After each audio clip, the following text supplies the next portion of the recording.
I don't know how important it is to you as to who wears what cap going into the Hall of Fame, but if you saw the 5 guys get in this year, I think the choices, which are made by Major League Baseball, Right. by the way, not by the players, Which is right there why it's inherently less interesting, because it's Major League Baseball making the choice. Now, I understand why, is because weren't there issues with teams basically bribing players to take on their caps to go into the Hall of Fame? bribery might be a little strong. Might but- be right. Strongly encouraged via cash and other gifts. I don't know what you're talking about. Right. So I understand why Major League stepped in there, but the fact that they choose it means that it's just like, it's not really interesting other than just sort of from like an academic debate perspective. And like, they kind of picked everybody you kind of knew who they were going to go in with. Like The only one that I guess if were and not an Indians fan, but were a Guardians fan, and that's weird in of itself, which is why he can't go in with.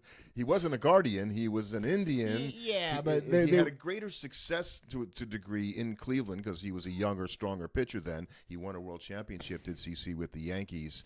He's much more known for his time in New York. And it was the Cleveland team that sort of did not want to pay him and basically sent him to somebody who would. And there is an element where they're picking his guy as much as who he's known for being, and so as long as he was there enough, and CC it wasn't like the CC was only with the Yankees for a short period of time. He was with them for a number of seasons. I think he pitched 9 years there. Right. So and he's known as a Yankee. Like, yes, he played with the Cleveland team. He was with the Guardians, then the Indians. But when I think of CC, I think of him as a Yankee. So it would be very strange to put him in. It would be the same way that you might be able to say, well, Piazza probably ended up putting better numbers up with the Dodgers. Perfectly said. Yep. But you think of him as a Met. Yep, and I think that's a really good comparison there. And Ichiro was going in. But as the a other ones, I Mariner. think, all kind of made sense, right? I mean, Billy Wagner, he was going to go in as a Philly. If Billy Wagner had played his whole time that he had played with the Mets or the Phillies with one of those teams, then there would have been more of an argument for him to go in as with them. But since he didn't, he kind of split his time between those two teams. He was effective for both of them. But he pitched more seasons for the Astros than anybody else, so that makes sense. And he pitched remarkably well for them, too. And Dave Parker, yeah, he did have a sort of a second career with the Reds when he went over there in the 80s, but Dave Parker's a Pirate. Right. I mean, there's no question there. And Dick Allen, he was very good for St. Louis. He was very good for Philadelphia. I certainly saw him as a Philly when I watched him play in terms of MMA. He also was a star for the White Sox. There was a lot of teams he got around. Well, he was the kind of a guy who you'd want on your team as a hitter. Interesting they didn't give him sort of one of those mercenary caps where they're just like, you're a baseball player. Yeah, that probably was close to that. So anyway, unfortunately, we won't get to see obviously in Cooperstown, but the other 4 guys we're going to get to see this summer, and that will be really fun to have them there. I also mentioned that Pete Rose, and we're both, I finished it. You're reading the Keith O'Brien's Charlie Hustle book right now. And so we're going to have Keith, I hope, on the podcast eventually talk about that. About the book, because it's a really good book. Really good book. But so far, at least for me. The Reds are putting a commemorative patch on their uniforms this year for Pete Rose, and that almost signals to me a little bit of change in the now wins. It's going to be okay, and it's what everybody's been saying for years, and nobody's really liked it, but everybody kind of knew it was what was going to happen. Baseball was just that's your punishment. Yeah, and I don't want to say that anything other than it's at least nice to see the wind changing, at least for Pete Rose. I don't know how long it's going to take for baseball to reinstate him enough to get into the Hall of Fame. It'll probably take a couple years just because it would look almost so, too. worse for baseball if they put him in this year.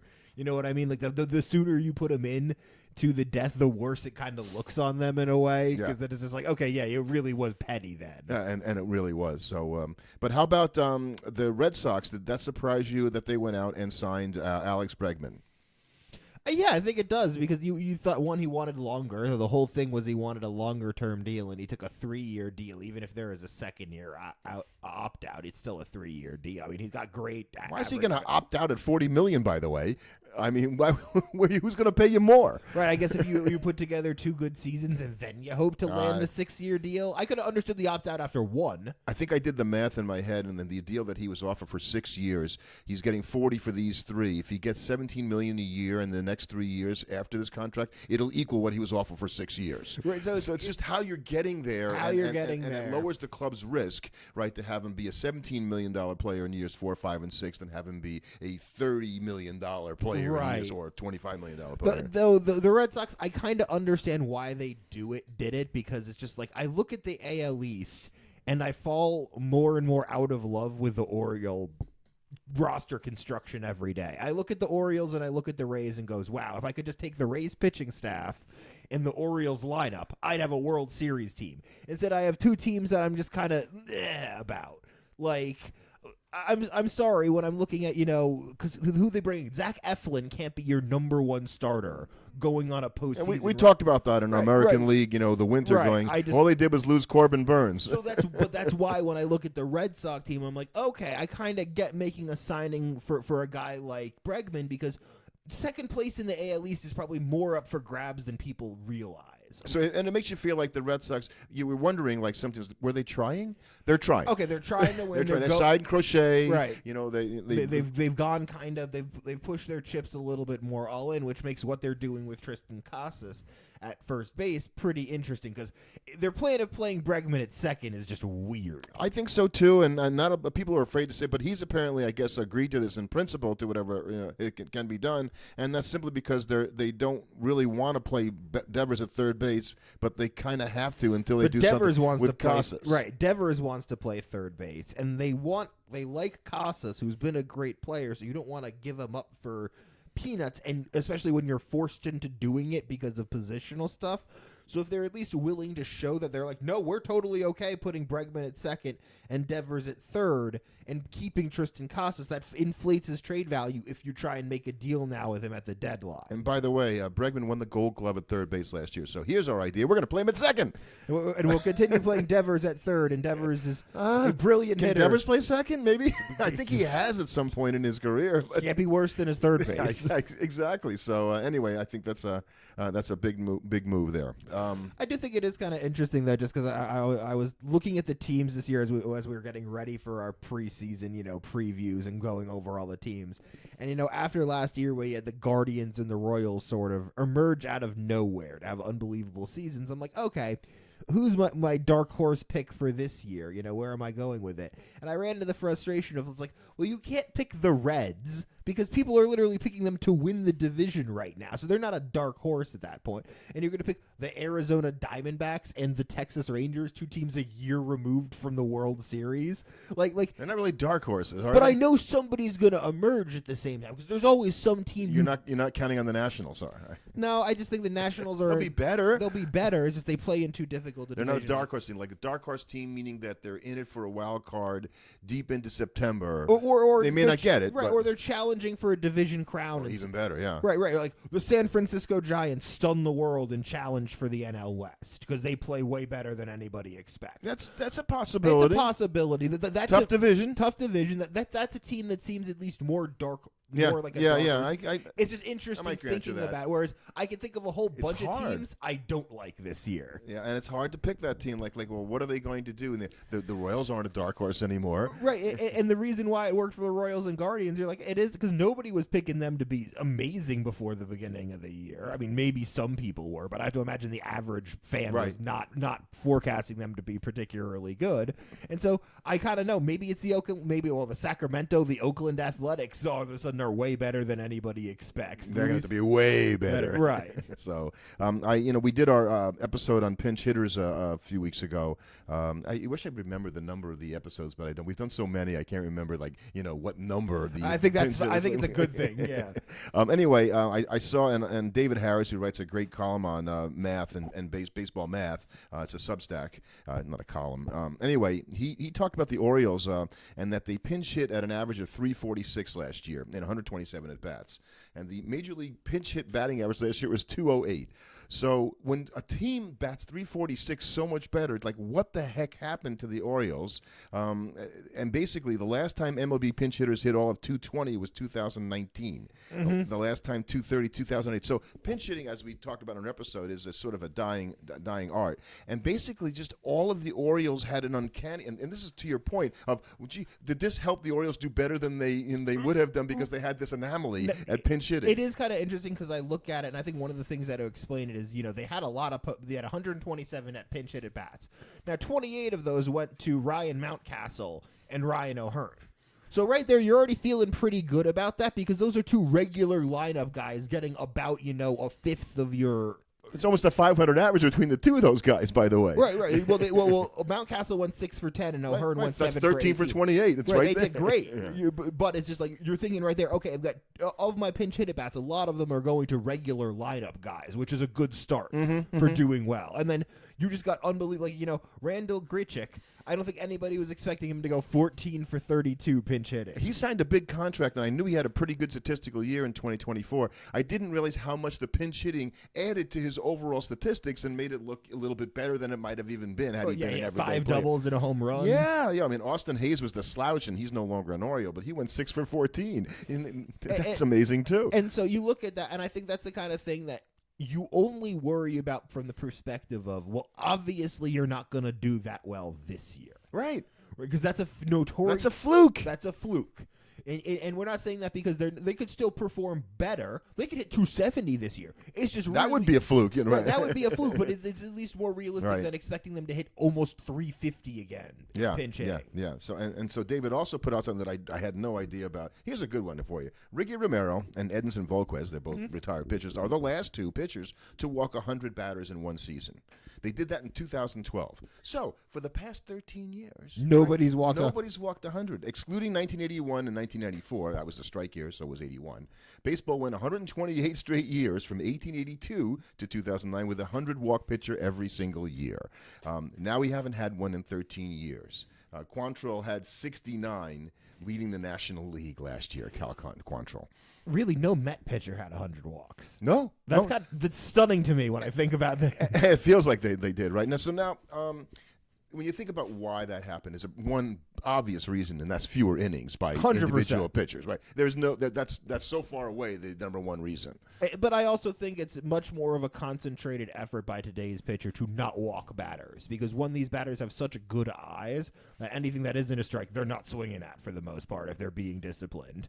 And because there are plenty of guys, Javi Baez shows that guys chase all the time still. But I think more you just the pitchers know giving a guy a free pass is just like a death sentence in baseball right now. The chance of you scoring a run when you give up a base on balls is so much higher, especially God forbid if it's the first guy of the inning. And so I think teams just – I remember when you used to have starters, they would go 6 or 7 innings, and they would give up 6 or 7 walks. Teams just won't keep guys in the game. If you're walking guys and it's the second or the third inning, you're probably going to be on your way to being out of the game if you've got 4 or 5 walks in 3 or 4 innings. And you see guys that go out there, they just don't have it. Do that. Okay, how about what else? Kershaw's going to pitch for the Dodgers sometime maybe this year. Is he even signed? Yeah, he is. So he's signed with the Dodgers. He's going to go back there. And I guess if you're the Dodgers going, look, we have so much. Like, come back when you can. We'll just take you, whatever it is. It doesn't really, doesn't matter when you do that. We'd love to have you. We want a full strength, Clayton Kershaw. And I'm so glad that he didn't go someplace else, and do the same thing, right? Which is basically sit on the sideline and not pitch until maybe the end of the season. Exactly. And it's interesting because this has to be his last run this year. I can't imagine he's going to try and lace it up for yet another season next year. And so it's I guess him coming back, it allows you to just sort of have, if you're already in control of the NL West, the second half gets to be the send-off tour for Kershaw. You kind of get that to be your distraction if you're the Dodgers. And he doesn't call it his farewell season or anything like that. Right. Takes the pressure off. There's no distraction. Even if it is. For a team that's trying to defend its World Series title. Their division rivals, the Padres, they signed Nick Pivetta, who we thought the Red Sox were going to perhaps re-sign, but they didn't want to give him what he wanted. wanted, and he goes to the Padres, and that's a nice pickup for the Padres for a team that everybody's kind of looking at, going, okay, they're not spending any money, but they went and they got Nick Pivetta. What do you think that means for Dylan Cease, and does that mean that they are more or less likely to trade him now or at the trading deadline? I think they're no more or less likely to trade him, because the thing with trading him at the trade deadline was always going to be, where were they? If they were in it or close, or if they were in it, they keep him. If they're not in it, they were going to get rid of him and move him, because that team needs to start, especially if Bogarts doesn't come back, strong. They have to go, okay, our attempt at going forward didn't work. We need to pivot so that we can rebuild around Tatis Jr. while he's still young. Bogarts is going to be around until like 2039 or something Right, like that. So you're you better fix it. Right, you better fix it. Otherwise, you got that albatross contract. I noticed this week that Devin Williams, the newest Yankee, is clean shaven, right, Yes. for the first time in 6 seasons. He had of like that because of the Yankees policy. So it made me think, do you think that there are players who will not consider going to the Yankees because of that particular stipulation, or is the money going to talk to them and go, yeah, well, I wanted the money? I think it would be more part and parcel of people not wanting to deal with the Yankee experience. I don't think it would be specifically the facial hair aspect of it, but I definitely think there would be players, we've heard it before, they don't want to deal with New York. They don't want to deal with being a Yankee. I think it's more dealing with New York, quite Right. frankly. The experience it almost unvaryingly of players that go to the Yankees they take care of you. They're great to play for. Right. It's very, very, it's not a bad situation at all in terms of playing for that club. I just think that you're dealing with the New York media. You're dealing with the expectations of the Yankees, and I think that's a lot for some players, and they're just like, I would prefer not to have to deal with that. Yeah, like a Josh Donaldson kind of guy. A Jacob deGrom. Yeah, Jacob deGrom. Yeah, well, that not being the Yankees, but being New York, and yet I think Jacob. Because we're right, we as Met fans, we forget that whatever the Mets go through, it is amplified so much more for Yankee players. And I don't think when Lindor isn't playing great, if Lindor not playing great for the Mets was bad, I can't imagine how bad it would have been for him if he had signed that contract, go play shortstop for the Yankees, and had some of those Aprils and Mays that he's had. No, now you're trying to say that the Yankee fans are bigger booers than Met fans. I'm not sure I'm going to agree think with you their there. I think their I don't fan think I base agree is with more that. psychotic. Yeah, well, only if you hit a ball into the stands in the I'm World Series. I'm just saying they're known. Like, I think of way more psychotic Yankee fans on New York sports radio than Met fans. Okay, and thinking of who's going to be psychotic, it'd have to be the Angels fans. Not only because we hope Mike Trout is going to come back and play this year, and it's looking like he's going to. As Anthony Rendon, I don't know if you saw this week. He's going to have hip surgery, and he's going to miss the 2025 season pretty much, if not entirely. I think he's going to miss the whole thing. Should we say we're surprised? Well, 5 years into that 7-year, $245 million contract. Just you can do the math in your head real quickly. 5 years into that 7-year deal, he's only played 257 games in 5 seasons, and he's. And I guess it's the callous, like he doesn't seem like it really bothers him that much because he's cashing his checks. And I can't remember seeing a player like this. Like, granted, it's unlucky to be injured, and you're not going to blame him for that aspect of it. But the fact that he doesn't really seem to care so much sometimes, that would really bother me. Right, I think that's where he's expressed in privately in interviews how frustrated he is because he feels like his body is failing him. But at the same time, it does feel like he is truly a generational bag chaser. Like, this man is just like, oh, yeah, I have to report to spring training. Look, there's my season-ending injury. Thank you for that, $80+ million, Did I hold a gun to your head telling you to sign me for 7 years and $245 million? Yeah, I'll take it. No. Right, exactly. You can't blame him. As long as Artie Moreno, doesn't seize up trying to write the checks, and he's not goes on the IL because he can't sign the checks anymore, I guess. But it's like not only has he barely played, he's played terrible when he has played. So it's just even more frustrating because if you're an Angel fan, you're thinking, oh, yeah, imagine it would have been really nice to have a third guy in the lineup with the best 2 players in baseball for the few years where we had them. Yeah. The Angels are not one of the teams you mentioned you thought was going to be one of those dark horse candidates this year either, I assume.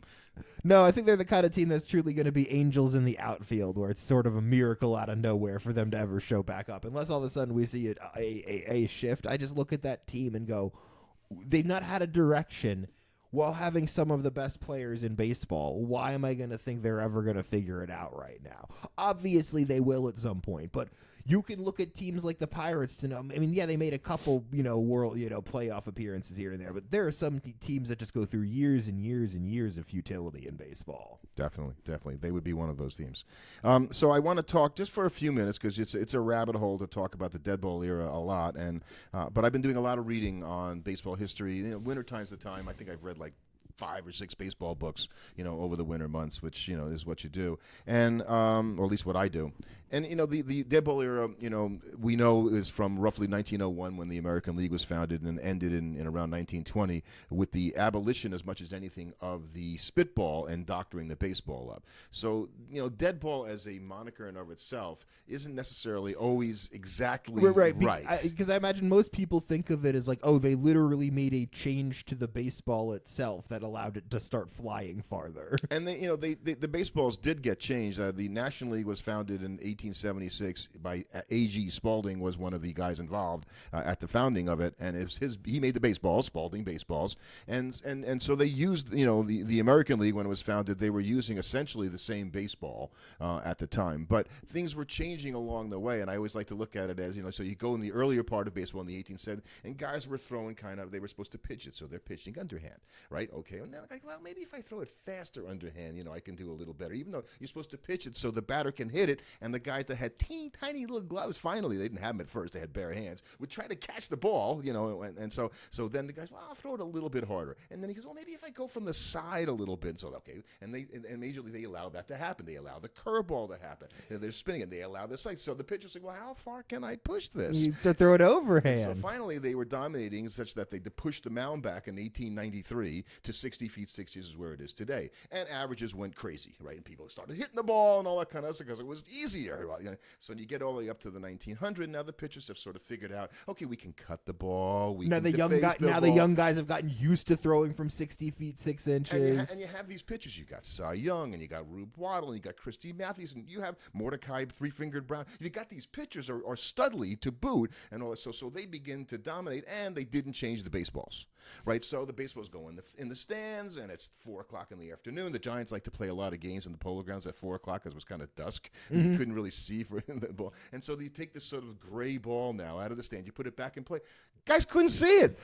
And from what I remember, guys describing what it was like hitting that ball is that it was just there was so little give to it. It was way easier. Just what guys would do is they smack it into the ground and have it bounce. That was the Baltimore chop. And that was more effective than trying to drive the baseball because the ability to just turn and put any force behind it, it was just too hard until they made the changes to the baseball. So you get to 1901, the American League starts, and so this is where the real professional baseball, as we know it today, is, right? 1901, and so this is 8 years after they moved the mound back, and they figure. So the batters are adjusting now. They get these big clubs. And they're just trying to bat the ball, around. And the American League had different parks than the National League had, and they were bigger. So guys could hit it into the corners and stuff in a way, but they were too far to hit home runs. Right, but doubles were the name of the game. So they were, basically sort of living in this particular area, and you had guys like Ty Cobb, and I found a guy, Gavy Cravath, who basically has the highest ops for any player. I don't know of any guy who's not in the Hall of Fame at 151 ops plus Pretty for good. His career, not in the Hall of Fame, played more than 10 seasons, and he was like one of the studs of the Deadball era hitting-wise, but he didn't hit home runs. Because guys weren't hitting home runs. You had guys like Sam Crawford lead the league with 9 home runs, during the Deadball era. Just thinking about that, if you think about that as a fan, guys would lead the league with 9 home runs in the 1910s, 11, 15. Or that's even before the 1910s. Right. And then that's what makes Ruth such a big deal when he finally comes along, because suddenly power is introduced to the game in a way that had never been introduced before. He blew it. Well, so they tried in 1910 in the middle. So in the middle of the Deadball era, I found this out. So they tried to change the baseball. They went from a rubber center, which the pitchers like because I guess it deadened the ball, to a cork center. Ball starts flying. So 1911, 1912, they're like, there's offense, and the ball's starting to pick up, and everything's going. All of a sudden, the pitchers go, well, we got to really mark the balls up a little bit more. So by 1915, 1916, it's going back down again, and it wasn't until they outlawed the spitball in 1920, grandfathering in the 17 guys that still threw it. So you guys can still throw it for the rest of your careers. We're not going to make a stop, which they did. Guys like Burley Grinds made the Hall of Fame. Throwing a spitball. Throwing a spitball. But Babe Ruth, like you said, he ruined everything, right? Because he hits 29 home runs in 1919. So this is the very end of the Deadball era. And then he goes for 54 in the Polo Grounds, which was more than other teams hit. Right, and as soon as that happens, that changes how people look at the game. Right. 54 home runs. It's almost. I got to get me one of these guys. Right. That's what I want. So one of those guys. You saw what people considered to be a good hitter shift, because throughout the Deadball era, what did you value? Average and speed, because getting on base and getting hits was the most important thing. Right, and batting average was the king. Right, And batting average was the king, because driving the ball was so unusual, and doubles were as much as like you just kind of headed to a part of the field where a guy isn't, and you just ran to second base before they could get there. So even before the Deadball era, and I found a good one here. So back in 1884, and I love this. I'm sort of, it comes together when you start to realize what they were doing. So the White Stockings, and this is before the White Sox, so this is not the same team. Changed the ground rules of their home field, White Stocking Park, to 186 feet in left field, 300 feet in center, and 196 feet in right field. Do you know how long a Little League home run fence is? Like 196 feet? Yeah, it's 200 feet. Right, 200 feet. So this is a Little League ballpark. So good old Ned Williamson had 27 home runs because they changed the ballpark so he could hit home runs all the time. And then they also allowed balls to be over the fence to be called a home run instead of doubles. So they would call balls over the fence sometimes doubles. Right, that's a double. Go back to second base. So that's why when Ruth did it finally, it was real, because it really did go over the fence, and they didn't try to do that. And he obviously reset everything to make other teams go and get guys like Jimmy Fox and the big home run hitters that ended up playing in the 20s and into the 30s. And I think also as the ball changed in the pitch, as the ball changed in the 1920s, and the pitchers that could throw the spitball were slowly sort of weeded out. Now you had pitchers that were wholly unequipped to deal with these batters that could suddenly hit the ball like never before. Right, and you still had guys pitching tremendous amounts of innings. Right, you had Iron Man McGinnity, who pitched 440 innings one season. Basically they pitched the whole game, every game that they played. They only had one other pitcher, and so they realized that they couldn't do that anymore. All of a sudden they needed to have another guy on the roster that could actually do that, because the batters were getting too adept. One of the things I always think about with baseball and the evolution of the lineup is, over time, watching the number of the guys, and I think that's what made the 1927 Yankee lineup so famous, was that you used to just have so many guys in the lineup that weren't an offensive threat. Right. And as a pitcher, you could just take off for innings, like for batters at a time. You could have, the 7, 8, and 9 guy. You can kind of just go on cruise control and just pitch. You're not really worried about them doing anything. And because none of these guys can hit the ball with any kind of authority, the worst you're going to do is give up a single. And so you're able to rest and conserve your energy in a way you're just not able to do today, because now there's 0 guys in the lineup that are like that. And the guys in the lineup, and I think that's true when you went to the American League and the National League, right, in 1901, all of a sudden you had that many more players. Now, granted, you had other leagues before that disbanded over the leagues. So you had that are professional players playing at the highest level. Well, you're not going to have as many good hitters, Right, and teams filter through and figure out who belongs, so you're going to have a whole bunch of guys putting up truly terrible seasons. You had more pitchers than you had hitters. Right. And they were always fooling with the baseball. I read something like in 1884, they were asking a guy named Jim White, were there a lot of home runs? Oh, yeah, there are a lot of home runs. And like what? Yeah. Oh, did you have a dead ball? He said, no, not always. What do you mean, not always? They just use random different baseballs. So one year we had a ball every bit as lively as the ball used today.